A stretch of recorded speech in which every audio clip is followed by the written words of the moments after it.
kāds ir sajūts pirms gaidāmā superkausa? Nu, skaidrs arī, ka jums tad, laikam, tāds būtu mazliet pēdējā brīža ziņa par kaut ko tādu, bet tāpat sajūts, ka jau ir patīkamāks varbūt nekā kāds pārbaudas mačs.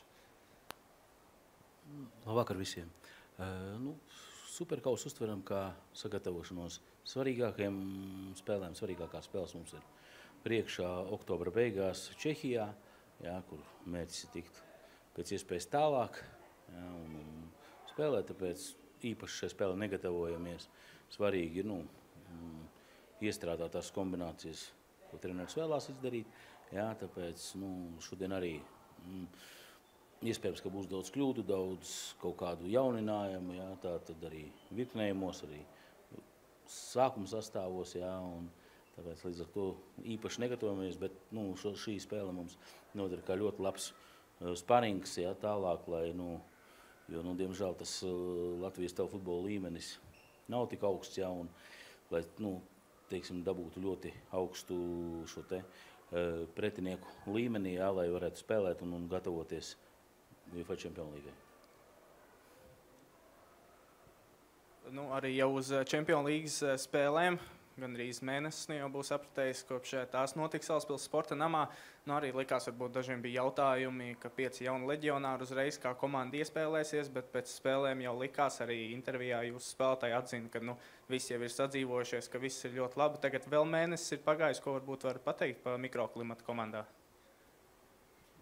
Mēnesis ir pagājis, bet es saku, svarīgākās spēles ir priekšā. Šobrīd komanda gatavojās, ļoti daudz spēlētāju ir komandā, tātad kopā, jebkuram turnīram gatavojas 22 spēlētāji, 6 vārdsargi, tātad kopā 28 cilvēki, nav viegli ne treneriem, ne spēlētājiem, un jebkurā spēlē, kurš var tikt izsaukts, tāpēc, ejam uz to mērķi, uz ko mēs esam nosprauduši un gatavojamies. Jums tagad 5 leģionāri, skaidrs uzsvars ir uz oktobra beigām Čempionu līgu, bet varbūt ir plānā vēl kādu piesaistīt vai kādu no vietējiem spēlētājiem, kādu varbūt skatāties? Es jau tikko teicu, ka mums ir ļoti daudz jauniešu, un mēs šobrīd, šī sezona ir tāda, kurā mēs piesaistam pie tiem esošiem leģionāriem jauniešu līmenis, tātad arī treniņiem un ar visu pārējo, tātad nav noslēpums, komanda trenējās 2 reizes dienā, tātad ejam uz profesionālo sportu un mēģinam attīstīt jauniešu, tāpēc neplānojam nevienu leģionāru varētu piesaistīt. Vislīgās centīsimies spēlēt ar vietējiem spēlētājiem, mazāk izmantot leģionārus. Tātad, es saku, viss atkarīgs no tā mērķa, UEFA, cik mēs tālu ejam, cik mēs varam kādu rezultātu sasniegt tur, jo tas šobrīd ir primārais, tas ir principā arī Latvijas tēls, un lai mēs varam pēc iespējas augstāk to sasniegt. Vai ir kādi nospraust mērķi tikai atsevišķi virslīgas sezonai, neņemot vērā Eirokausus varbūt, jo jums tomēr, man šķiet, sastāvs atļauj izveidot savu komandu arī virslīgai un savu komandu Eirokausiem, vai par to ir kaut kas domāts?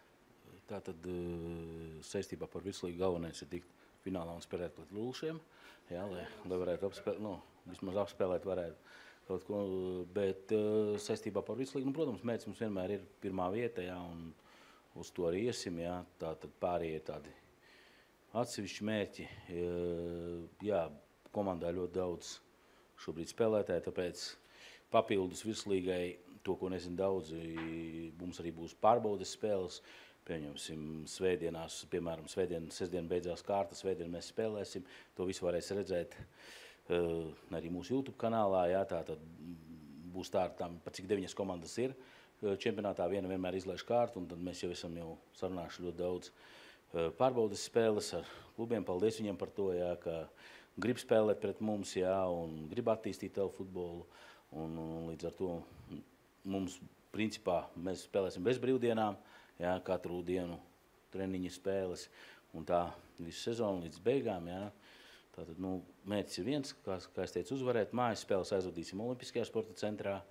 Visas, tāpēc līdz ar to paldies Olimpiskajam sporta centram, kurš atrada mums laiku.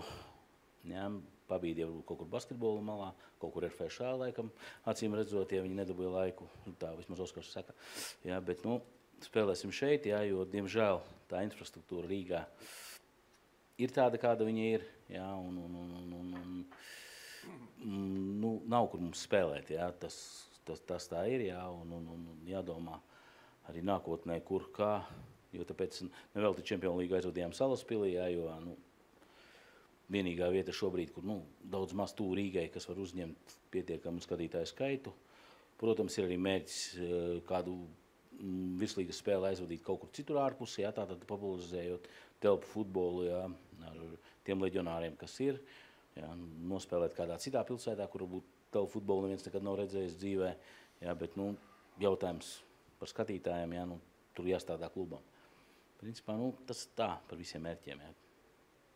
Jā, šajā arī virslīgas sezonā jūs esat vienīgais klubs, kurš pārdos biļetes uz savām spēlēm, kas, protams, arī likumsakarīgi redzot uzvārdus komandā. Kā varbūt ir veicies ar to? Redzēju, ka izsludinājāt, kad sezonas abonements jau var nopirkt. Kāda ir cilvēka aktivitāte? Lēnām sāka, viss kustās, jā, un cilvēki jau grib redzēt skaistu futzālu, grib redzēt to, kā komandas cīnās. Tur nav svarīgi tas, teiksim, varbūt tas rezultāts, bet svarīgi ir tas, ka tā atmosfēra, kas ir, arī mēs šogad centīsimies uztaisīt arī futbola svētkus, jā, tāpat kā RFS mājas spēlēs, jā, tāpēc galvenais, lai skatītāji nāk un bauda un tā tālāk, jā. Protams, ka šobrīd viss arī lielais futbols un viss iet uz maksas sporta veidu, jā, nevaram atļauties, jā, diemžēl. Pavēlti, jā, taisīt spēles, jā, un tāpēc arī šogad ir pieņemts lēmums, ka būs ieejas maksas mūsu spēlēm, jā, ieejas maksa nav liela, jā, adekvāta mēs uzskatām, un tāpēc. Vēl pēdējais, kā pēdējo 2 gadu čempioniem, varbūt ko var teikt par virslīgas citām komandām, varbūt ir kādas, kuras simpatizē, kurās redzi, ka tālu futbola tradīcijas ir spēcīgas. Galvenais, ka lai visās komandās spēlētu jaunieši, jā, tas priekš mums ir svarīgi, jā, jo, kā es jau teicu, mums šobrīd sastāv 28 spēlētāji. Jā, es nezinu, kurā vēl ir, varbūt kādā tikpat daudz. Jā, mēs svarīgāku uzsvaru liekam uz jaunatni, jā, lai viņi kopā ar leģionāriem, kas ir atbraukuši, attīstītos un spēlētu. Jā, un es to arī sagaidu no visām pārējām komandām, nevis sezonas beigās nolaist galvas un necīnīties, jā, bet piemērs man patika Madonē, ka mēs viņus apspēlējām 18 laikam viens. Ja, viņi nepadevās, nesalūza, ja, gāja un cīnījās un beigās izcīnīja tās uzvaras. Ja, es domāju, ka nav jau svarīgi rezultāts kādā vienā spēlē. Ja, svarīgi ir turpināt un cīnīties un sasniegt kaut kādus savus mērķus iekšējos. Un galvenais, lai komandām tie mērķi būtu. Jā, varam arī sagaidīt mūsu viesi. Uzdosim pāris jautājumus arī. Here we go. Come here, Ricardinho. Noteikti tālu futbolu spēlējošā leģenda. Prieks, ka arī pašlaik Latvijā ir iespēja viņam mūsu spēlēt. Redzēsim, kā virslīgā veiksies arī varbūt dažām virslīgas komandām vietējiem klubiem izdosies uzspēlēt pret Ricardinho.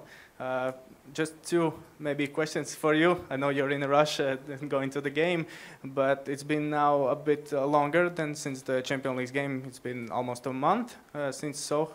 How have you been here in Latvia? How have you adapted? How are you with the team? Hello, everyone. First of all, I'm sorry for the late. I think the team are ready for this type of matches. Of course, it's a trophy, so everybody wants to win. I know RFS, they are super motivated too, like us.